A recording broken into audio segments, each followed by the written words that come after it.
Spirit, living breath of God, breathe new life into my weary soul. Bring the presence of the risen Lord to renew my heart and make me whole. Cause your word to come alive in me. Give me faith for what I cannot see. Give me patience for your purity. Holy Spirit, breathe new life in me. Holy Spirit, come abide with Spirit, me. May your joy be seen in all I do. Love enough to cover every sin, in each thought and deed and every truth. Kindness to the greatest and the least, gentleness that sows the path of peace, tender striving into words of praise, breath of God show Christ in all.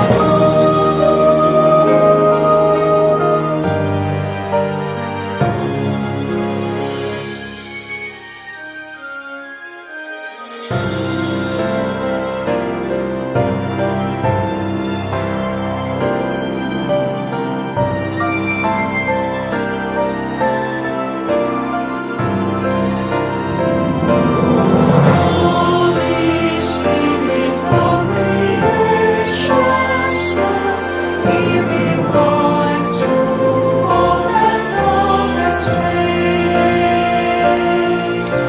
Show your power once again on earth, cause your church to walk before your ways. Let the fragrance of your grace arise, lead us from the road to sacrifice, that in unity the face of Christ will be clear for all the world to see.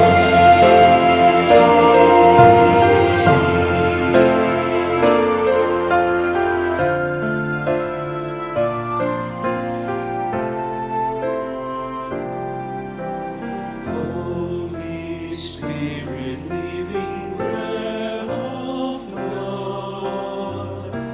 Holy Spirit, breathe new life in me. Holy Spirit, in me.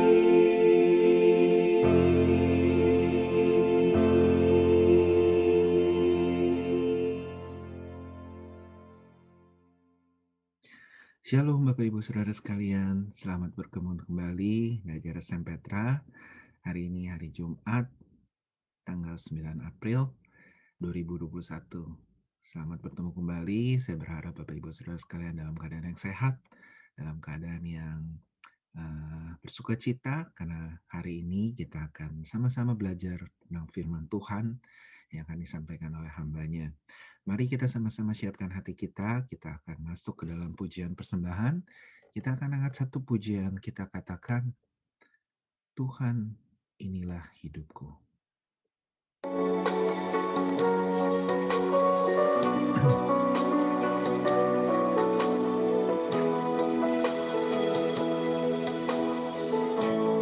Kita nyanyikan pujian ini dengan sepenuh hati kita. Katakan, Tuhan inilah hidupku. Tuhan inilah hidupku.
Tuhan inilah hidupku. Tuhan inilah hidupku, ku serahkan padamu. Ku serahkan padamu segala cita-citaku, masa depanku menjadi milikmu. Jadikan kami terangmu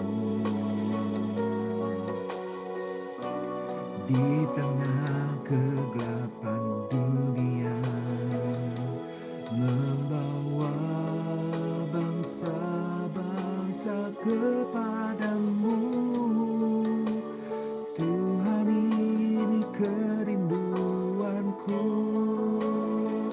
bagimu. Tuhan, seluruh hidupku, pakailah Tuhan bagi kemuliaan-Mu. Genapi seluruh rencana-Mu sampai bumi penuh kemuliaan-Mu.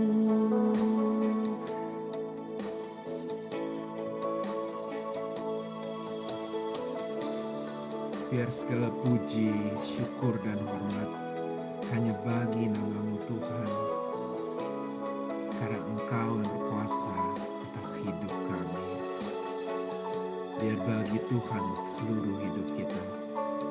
Mari katakan sekali lagi bersama-sama, bagimu Tuhan.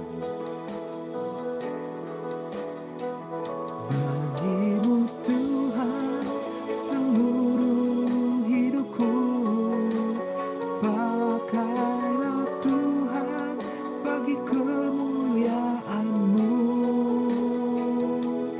Genapi seluruh rencana-Mu sampai bumi penuh kemuliaan-Mu.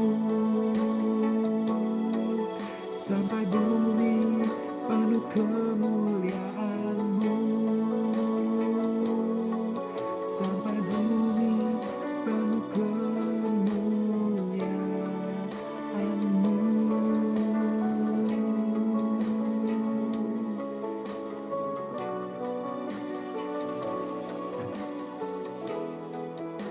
Biar pujian ini boleh menjadi berkat bagi Bapak Ibu Saudara sekalian. Mari kita masuk ke dalam doa Bapak Ibu. Tuhan Allah Bapa kami di surga, kami ucap syukur Tuhan untuk hari ini Tuhan. Kami boleh bersama-sama kembali berkumpul Tuhan dengan saudara-saudara kami untuk kami bisa berkumpul di acara Saint Petra ini Tuhan. Biar Tuhan Engkau yang berfirman, Engkau yang berkata-kata kepada kami Tuhan. Biar kami boleh mengerti tentang firman-Mu, tentang isi hati-Mu Tuhan dalam hidup kami Tuhan. Engkau yang berkati setiap daripada kami Tuhan, agar kami boleh mengerti firman-Mu. Terima kasih Tuhan, Engkau berkati waktu ke depan ini selanjutnya. Hanya dalam nama Tuhan Yesus kami berdoa dan mengucap syukur. Amin. Amin. Shalom Bapak Ibu Saudara sekalian. Sekali lagi selamat bergabung bagi yang baru bergabung. Mari kita lanjutkan pujian kita dengan sebuah pujian yang saya rasa sangat familiar buat kita semua. Katakan, hari ini kurasa bahagia.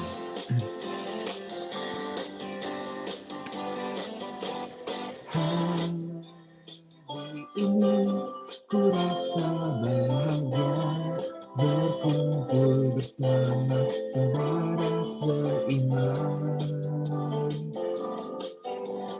Tuhan Yesus persatukan kita tanpa memandang di antara bergandengan tangan dalam kasih, dalam satu hati, berjalan dalam terang kasih Tuhan. Kau sahabatku, kau saudara.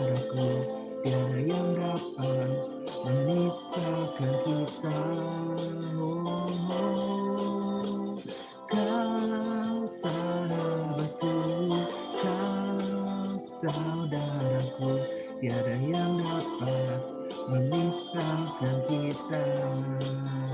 Sekali lagi dari awal, katakan, hari ini ku rasa bahagia berkumpul bersama saudara seiman. Tuhan Yesus telah satukan kita tanpa memandang di antara kita.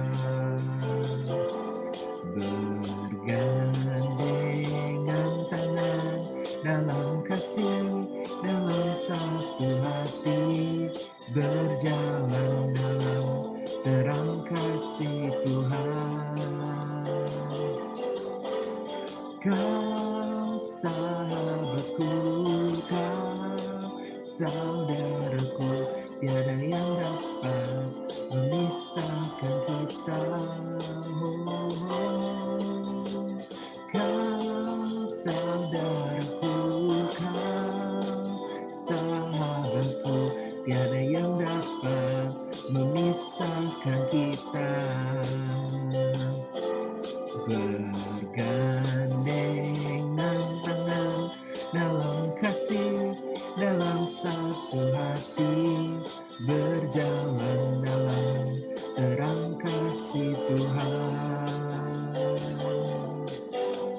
Kau sahabatku, kau saudaraku, tiada yang dapat memisahkan kita. Kau sahabatku, kau saudaraku, tiada yang dapat memisahkan kita. Tiada yang dapat memisahkan kita. Sekali katakan, tiada yang dapat. Tiada yang dapat memisahkan kita. Amin. Biar segala puji, syukur, hormat, kemuliaan hanya bagi nama Tuhan. Amin. Mari Bapak Ibu Saudara sekalian, kita akan masuk ke dalam firman Tuhan. Kita akan mempersiapkan hati kita akan angkat satu pujian, kita katakan,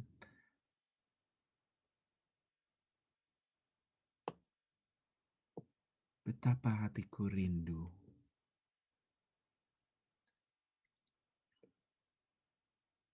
Sebuah pujian yang selalu mengingatkan saya betapa hanya Tuhan satu-satunya dalam hidup kita, dalam hidup Bapak Ibu Saudara sekalian. Mari kita angkat pujian ini, betapa hatiku berterima kasih.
sama-sama kita katakan sekali lagi, hanya ini Tuhan persembahanku.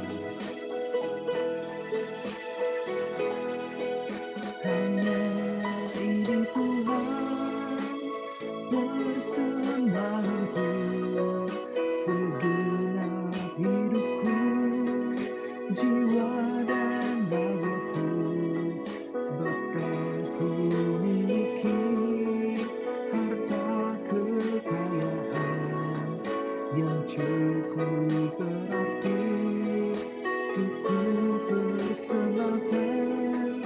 Hanya ini Tuhan permohonanku, terimalah Tuhan persembahanku, pakailah hidupku sebagai alatmu seumur hidupku.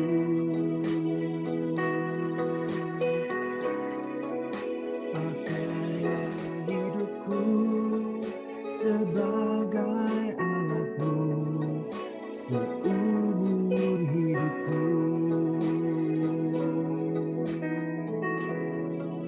Pakailah hidupku sebagai alatmu seumur hidupku.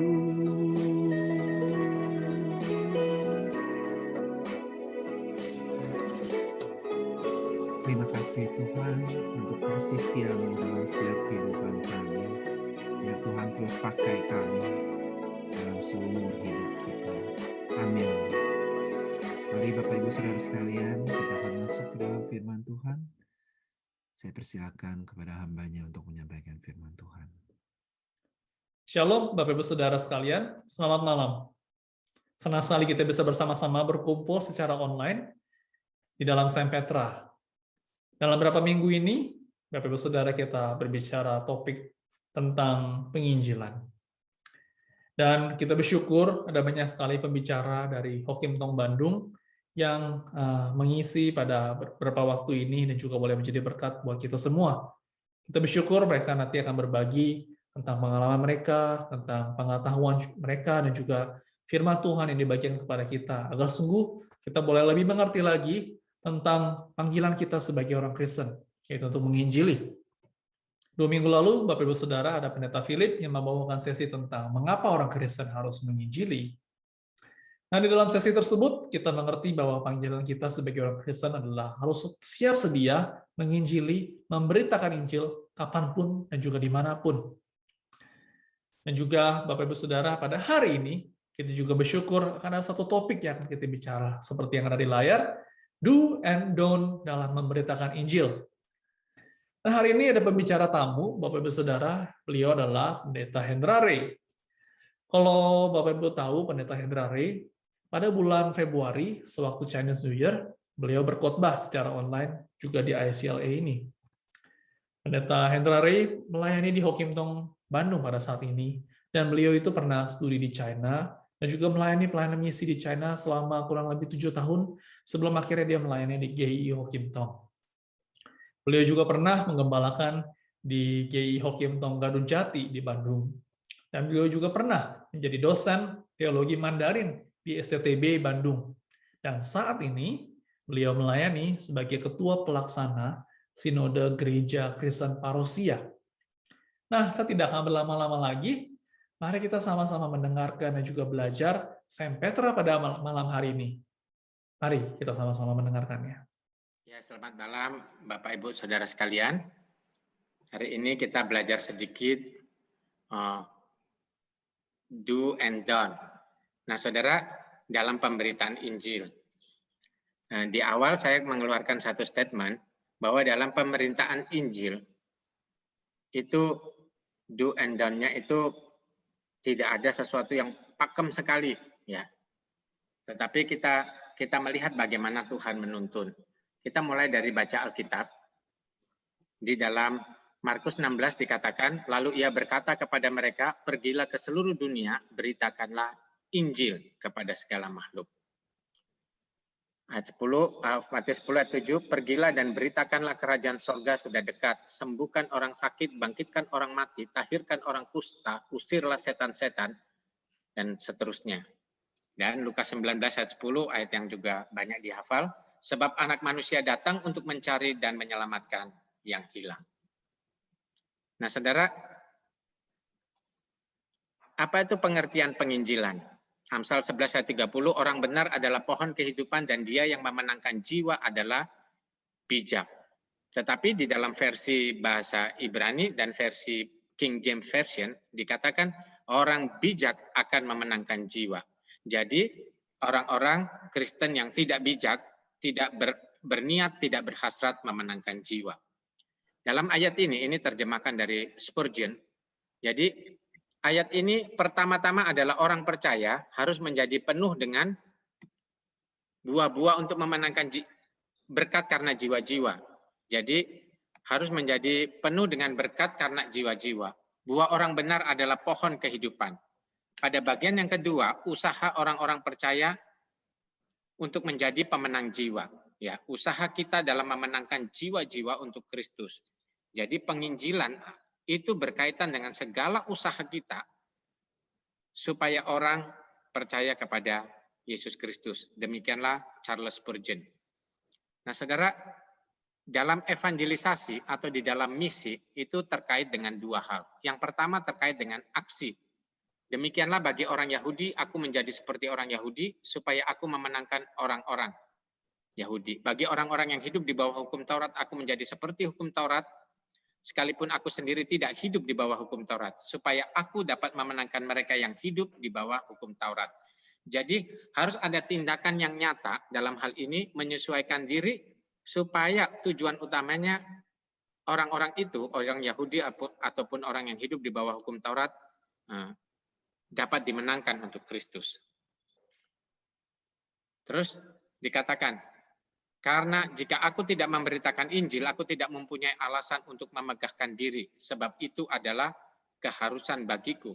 Celakalah aku jika aku tidak memberitakan Injil. Jadi, Bapak Ibu, evangelisasi atau misi itu sama dengan aksi dan proklamasi. Jadi kalau kita aksi sosial seperti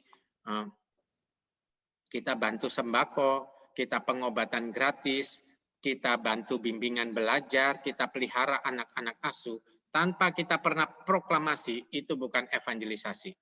Jadi evangelisasi adalah mulut kita berbicara tentang Tuhan Yesus Kristus, sampai orang mengenal keselamatan, pengampunan dosa di dalam Tuhan Yesus.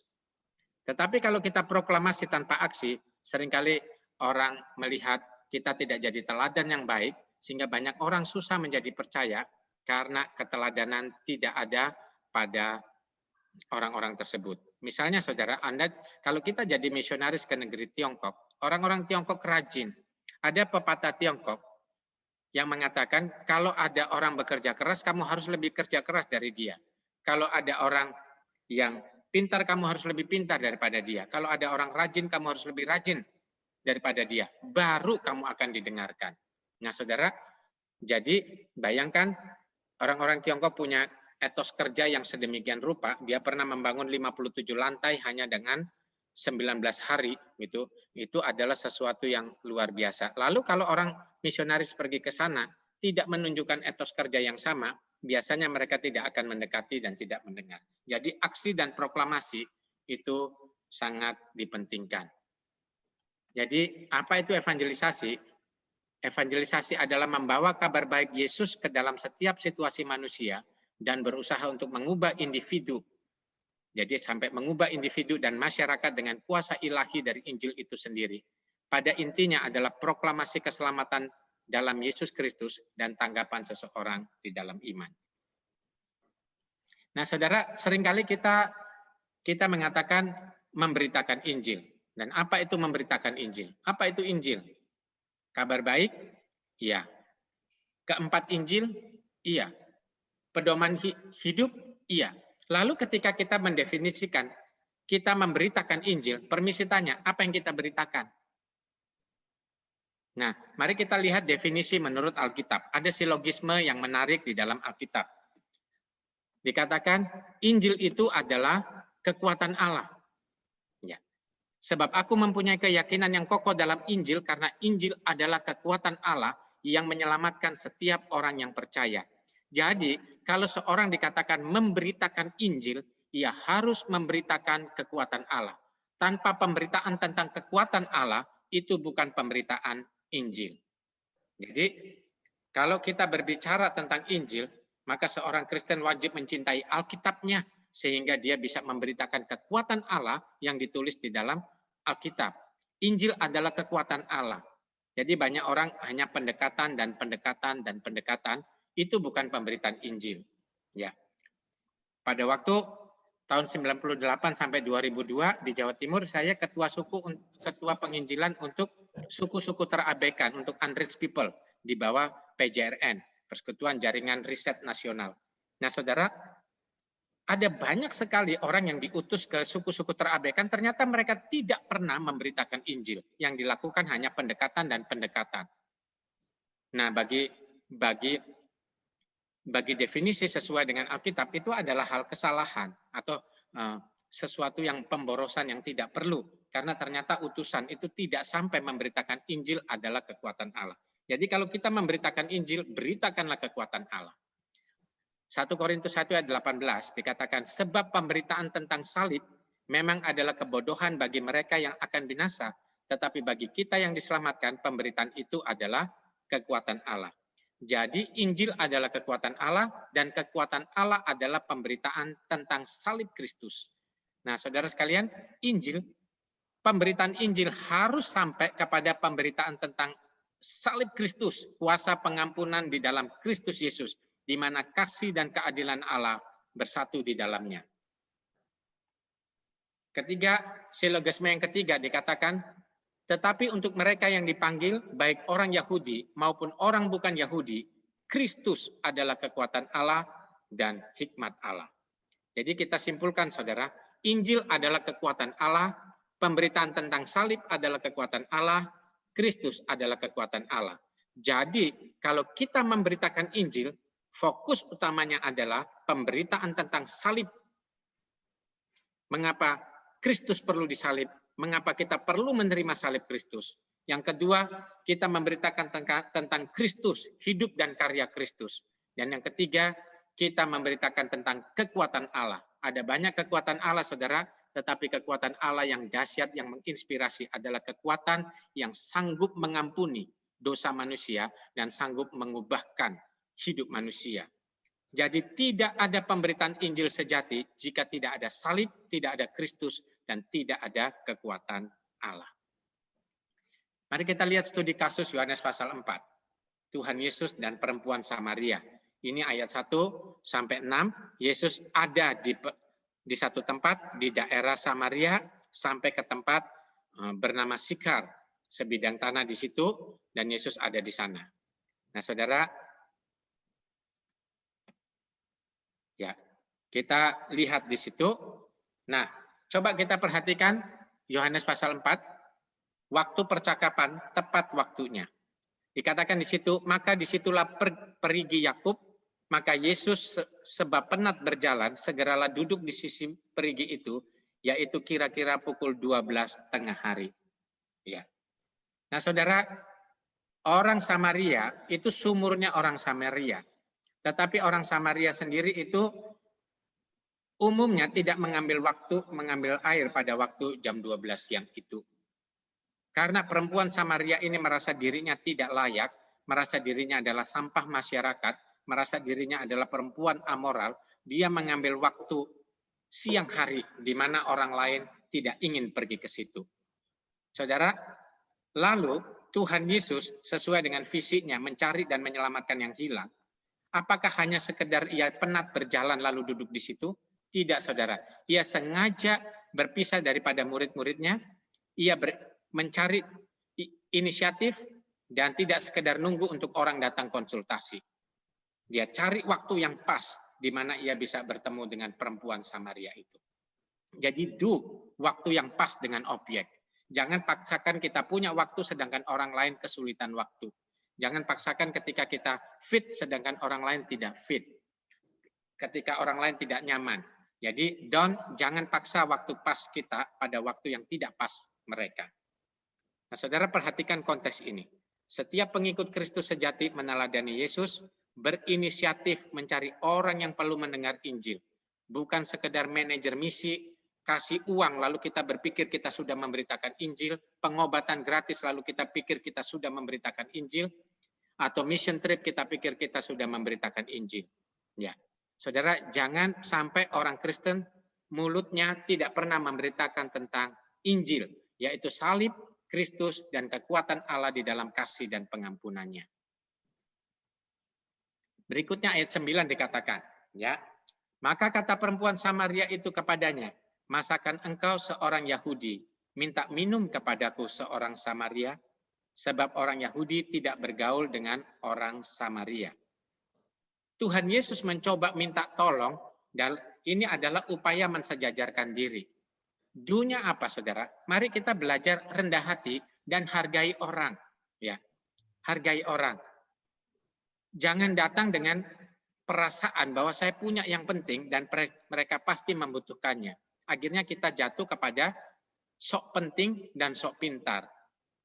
Nah, saudara, misalnya saudara, kita bilang ini enggak boleh, itu enggak boleh. Ya, ada orang kita masuk, karena saya fokus banyak penginjilan ke orang Tionghoa, saudara, kadang-kadang kita datang dengan beberapa orang, dari orang-orang tidak mengerti, mereka melihat satu foto-foto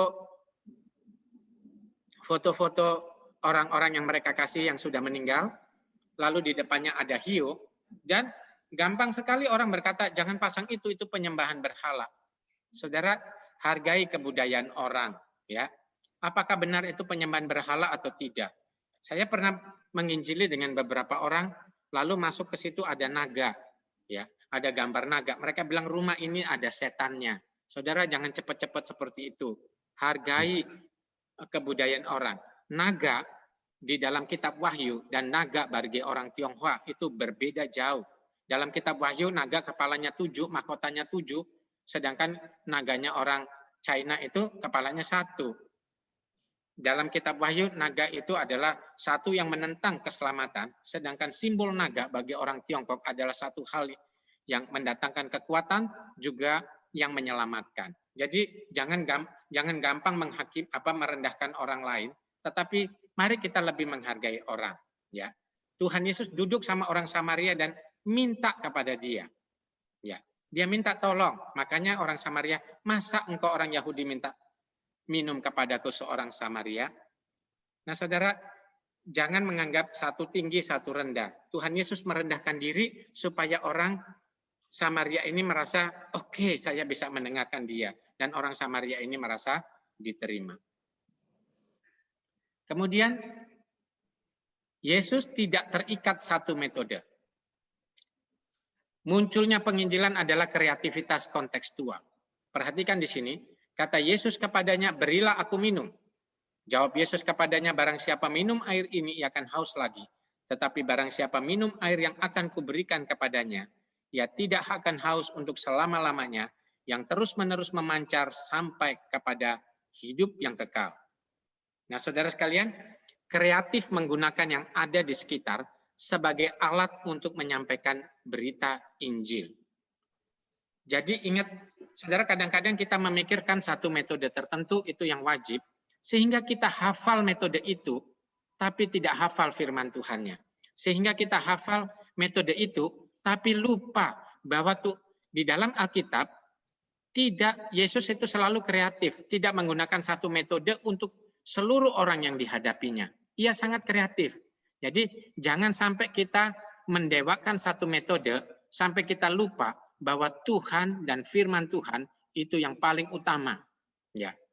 Ceritanya harus ikut metode itu, caranya harus ikut metode itu, dan urut-urutannya harus metode itu. Saudara, tidak satu pun di dalam Alkitab menuliskan bahwa Yesus terikat satu metode. Ia sangat lincah. Ya. So, jangan mendewakan metode. Ya, dalam banyak tempat dan konteks tidak perlu banyak pendekatan. Ya, Yesus tidak lihat ya saudara. Perhatikan konteks ini. Waktu Tuhan Yesus banyak metode penginjilan, itu kamu harus bersahabat dulu baru memberitakan Injil.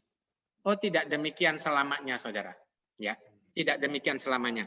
Perhatikan konteks ini. Apakah ada persahabatan sebelumnya dari Tuhan Yesus, baru ada pemberitaan Injil?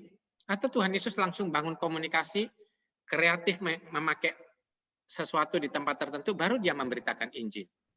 Waktu kami di China, ada banyak orang baru kita ketemu, kita beritakan Injil, begitu percaya kita langsung baptis. Karena kita tahu bahwa satu hari mungkin kita tidak ketemu lagi sama orang itu. Jadi, tetapi ketika kita sudah membaptis orang, kita menggunakan mencari waktu untuk bisa bersahabat dengan orang itu. Itu sebabnya saya katakan ketika kita ke Timur Tengah, ketika kita ke India atau ke China, di tempat-tempat yang sulit penginjilan, tidak bisa terikat dengan satu metode. Ya. Jadi dalam banyak tempat dan konteks, pendekatan dengan metode hanya kaku dengan satu metode, itu tidak terpakai, saudara. Misalnya ada orang mendewakan metode evangelism explosion, ada yang mendewakan metode B2B, ada yang mendewakan metode 3 saja, ada yang mendewakan 4 hukum rohani, ada yang mendewakan buku tanpa kata, dan seterusnya. Ya, sehingga kita hanya terikat satu metode dan pakai hanya metode itu untuk kepada semua orang, segala situasi, dan segala etnis. Tuhan Yesus tidak pernah menggunakan demikian. Ya. Kemudian kita lihat Yesus tidak menghakimi dan menyalahkan orang lain. Nah, ketika perempuan Samaria ini tahu gitu ya, mulai kaget apa yang Tuhan Yesus minta dan mulai menemukan sesuatu dalam pembicaraan mereka, Tuhan Yesus berkata, "Pergilah, panggillah suamimu, datang ke sini." Ayat 17, kata perempuan itu, "Aku tidak mempunyai suami." Kata Yesus kepadanya, "Tepat katamu bahwa engkau tidak mempunyai suami. Sebab engkau sudah mempunyai 5 suami, dan yang ada sekarang padamu bukanlah suamimu. Dalam hal ini engkau berkata benar." Perhatikan konteks ini, saudara. Tuhan Yesus tidak merendahkan moralitas wanita itu. Tuhan Yesus tidak berkata demikian. Kamu sudah punya 5 suami kan? Sekarang kamu lagi 7-Eleven sama satu laki-laki lain kan? Nah, Tuhan Yesus tidak bilang begitu, saudara. Ya, atau dibilang kamu ini wanita yang amoral, kamu harus bertobat, kamu harus begini dan begitu. Nah, saudara, Tuhan Yesus tidak menyalahkan perempuan ini, tidak menghakiminya. Fokusnya tetap membuat orang merasa dihargai, sekaligus mereka merasa membutuhkan Injil. Nah, itu do-nya. Tetapi don't-nya, jangan suka menghakimi dan menyalahkan ini itu tanpa belajar menghargai dan mengerti konteks. Saudara, fokuslah kepada orang itu, jangan rendahkan apa yang engkau temukan dan engkau lihat di situ, tetapi tetap menghargai orang itu, karena utamanya adalah Injil Yesus Kristus, berita tentang salib harus disampaikan. Jangan sampai ketika kita bilang ini tidak boleh, itu tidak boleh, itu saja sudah membuat dia memasang benteng dan tidak ingin mendengar kita lagi. Ya. Terus dikatakan ayat 39, ya. Dan banyak orang Samaria dari kota itu telah menjadi percaya kepadanya karena perkataan perempuan itu yang bersaksi, ia mengatakan kepadaku segala sesuatu yang telah kuperbuat. Nah, perhatikan konteksnya, saudara. Perempuan Samaria yakin bahwa Yesus itu Tuhan, dan akhirnya dia meyakinkan banyak orang untuk percaya. Jadi, beritakanlah Injil dengan jelas, bahkan sampai objek itu berhasrat untuk bersaksi. Ya, don't-nya adalah jangan puas hanya dengan melihat bahwa objek mendengarkan kita tanpa tahu jelas apakah dia sudah sungguh menerima Injil. Sebab orang yang sungguh-sungguh menerima Injil, salib Kristus yang penuh dengan kasih dan pengampunan itu, yang mengubah hidup seseorang itu, baru orang itu pasti ingin menyaksikan Injil kepada orang lain. Ya. Dalam konteks Alkitab, semua orang yang sungguh menerima Injil dengan benar, maka ia akan bersaksi tentang keselamatan di dalam Tuhan Yesus Kristus.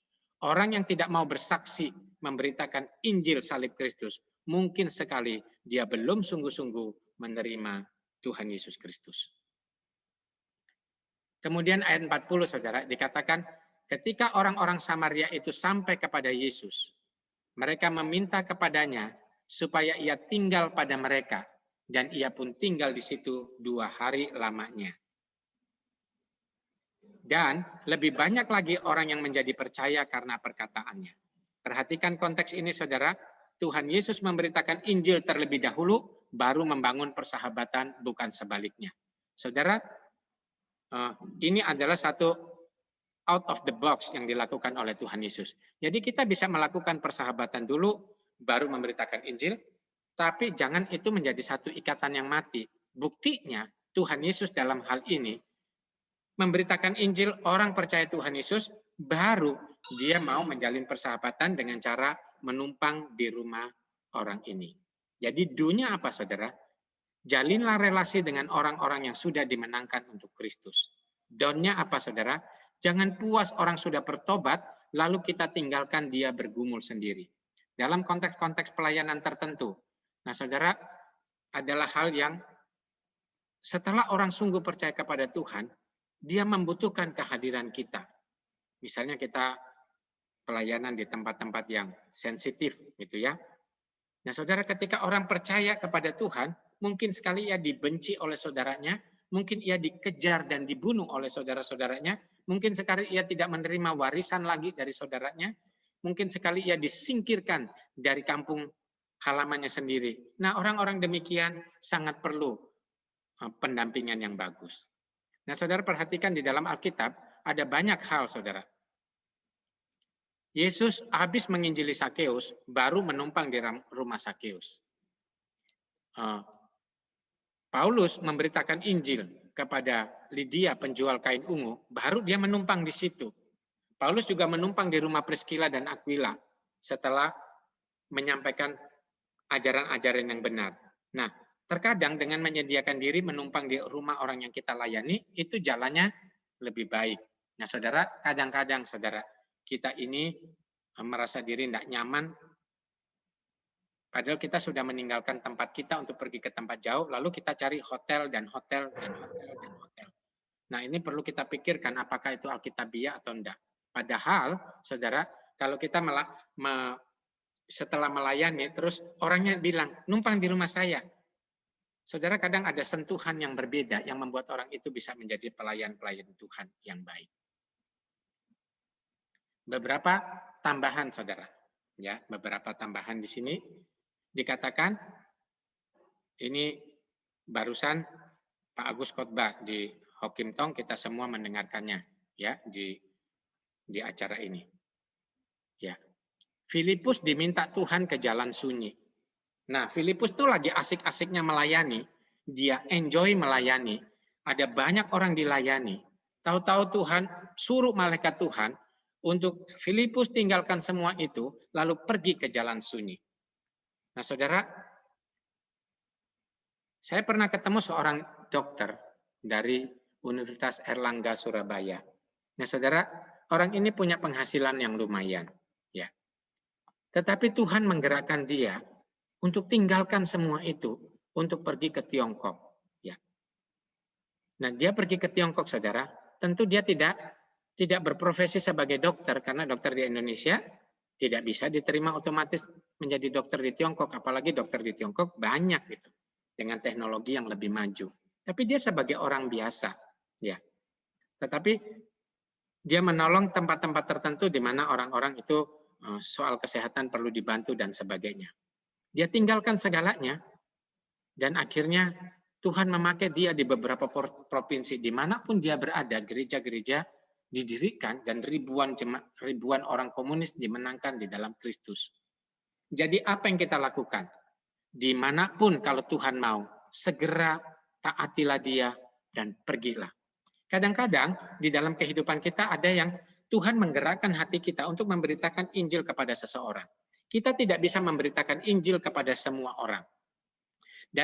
Tapi Tuhan itu menuntun kita untuk kepada orang-orang tertentu, dorongan hati kita setelah baca firman Tuhan terutama untuk menginjili mereka. Nah saudara, kalau Tuhan mau kita lakukan itu, pekalah saudara. Sebab kalau enggak, nanti ada hal-hal tertentu yang kita rasa berdosa karena ternyata Tuhan suruh, kita tidak lakukan, waktu kita mau lakukan orang itu sudah meninggal dunia. Nah saudara, akhirnya kita menyesal di dalam hati kita, ada perasaan berdosa. Jadi dimanapun kalau Tuhan mau, bertindaklah, pergilah. Dan jangan merasa kota besar lebih penting dari daerah, jangan merasa punya kapasitas yang cocok di kota besar, karena susah meninggalkan comfort zone dan mencoba merasionalisasikan hati kita sendiri. Padahal Tuhan mau kita itu pergi ke sana. Filipus diminta Tuhan ke jalan sunyi dan dia tinggalkan keramaian, pergi ke jalan sunyi hanya untuk menginjili satu sida-sida Ethiopia. Ada banyak hal, saudara.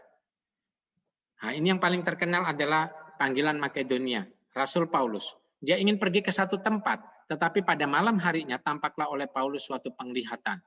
Ada seorang Makedonia berdiri di situ dan berseru kepadanya. Katanya, menyeberanglah kemari dan tolonglah kami. Awalnya Paulus ingin mengunjungi gereja-gereja yang didirikan. Ya. Jadi mau ke Bitinia dan sebagainya. Tetapi Tuhan membelokkan rencananya ke sana. Padahal dia sudah lewat rapat, sudah membangun tim, sudah membuat budgeting, di tempat sana sudah ada orang-orang yang siap bekerja sama dan sebagainya. Tetapi Tuhan membelokkan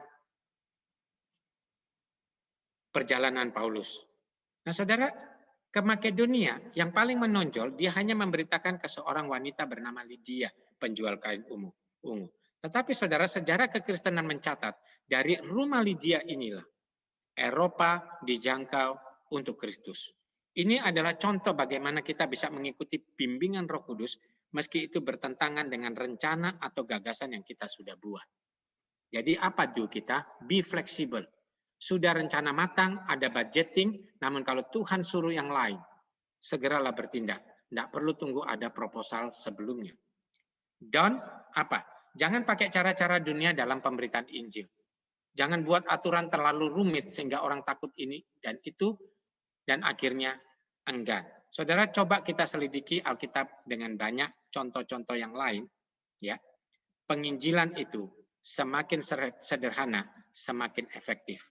Semakin terikat dengan banyak aturan, semakin tidak ada jiwa yang dimenangkan.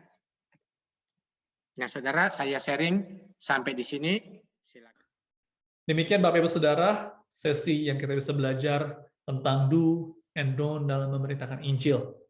Kiranya sekali lagi kita terus memiliki keberanian memberitakan Injil dimanapun Tuhan tempatkan kita. Walaupun pada saat ini kita terbatas, kita tidak bisa bertemu dengan banyak orang, kita hanya mungkin di rumah saja, tapi itu tidak membatasi kita untuk terus memberitakan kabar baik itu kepada orang-orang di sekitar kita. Mari Bapak Ibu Saudara, kita terus bersemangat dan kita melakukan panggilan kita sebagai orang Kristen. Mari kita berdoa agar sungguh Tuhan boleh menolong kita dan juga memberikan kita hikmat di dalam kita menjalani misi Tuhan ini. Mari kita sama-sama berdoa. Ya Tuhan, kami bersyukur pada malam hari ini kami boleh mendengarkan satu sesi dari Pendeta Hendra. Kami bersyukur atas hamba-Mu yang Kau boleh panggil dan juga boleh melayani di Hokim Tong, Bandung. Kami mau menyerahkannya Tuhan agar sungguh Kau boleh memberkati beliau di dalam pelayanannya dan juga keluarganya, agar sungguh Kau boleh memberkati hamba-Mu ini menjadi saluran berkat dimanapun Kau tempatkan dia lebih hebat lagi. Dan juga kami bersyukur hari ini boleh kami sama-sama belajar di dalam sesi ini, di mana kami boleh mengerti lebih baik lagi ya Tuhan, apa yang harus kami lakukan Tuhan di dalam kami memberitakan Injil. Kami berdoa ya Tuhan agar sungguh Kau boleh memberikan kami hikmat, Kau boleh memberikan kami kekuatan, keberanian di dalam kami menceritakan kabar baik ini kepada orang-orang terdekat kami, orang-orang di sekitar kami Tuhan. Kami mungkin tidak berani saat ini, tapi kami berdoa agar sungguh Kau boleh memampukan kami, karena kami yakin percaya Kau menolong kami dan memberikan kami hikmat dalam kami menyampaikannya. Terima kasih Tuhan atas pada malam hari ini. Sebentar kami akan beristirahat. Kiranya Kau boleh memberkati juga Tuhan waktu istirahat kami di rumah, agar sungguh kami esok hari kami boleh dengan segar dan kami boleh bersyukur bangun pagi dengan merasakan anugerah Tuhan di dalam kehidupan kami. Kami bersyukur ya Tuhan pada malam hari ini. Terima kasih Tuhan, dalam Tuhan Yesus kami berdoa. Amin. Demikian Bapak Ibu Saudara, sesi Saint Petra pada malam hari ini. Kiranya Tuhan memberkati kita semua. Selamat beristirahat.